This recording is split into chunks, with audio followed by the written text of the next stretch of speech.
یہ لوگ تمہارے سامنے اللہ کی قسمیں کھاتے ہیں تاکہ تم کو خوش کر دیں، حالانکہ اگر یہ دل سے مومن ہوتے تو اللہ اور اس کے پیغمبر اس بات کے زیادہ حقدار ہیں کہ یہ انہیں خوش کریں۔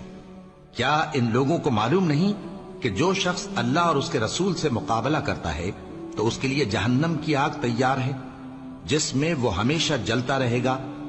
یہ بڑی رسوائی ہے۔ منافق ڈرتے رہتے ہیں کہ ان کے بارے میں کہیں کوئی ایسی صورت نہ اتر آئے کہ ان کے دل کی باتوں کو ان مسلمانوں پر ظاہر کر دے۔ کہہ دو کہ ہنسی کیے جاؤ، جس بات سے تم ڈرتے ہو اللہ اس کو ضرور ظاہر کر دے گا، اور اگر تم ان سے اس بارے میں دریافت کرو تو کہیں گے کہ ہم تو یوں ہی بات چیت اور دل لگی کرتے تھے۔ کہو کیا تم اللہ اور اس کی آیتوں اور اس کے رسول سے دل لگی کرتے تھے؟ عذر مت پیش کرو، تم ایمان لانے کے بعد کافر ہو چکے ہو۔ اگر ہم تم میں سے ایک جماعت کو معاف کر دیں تو دوسری جماعت کو سزا بھی دیں گے۔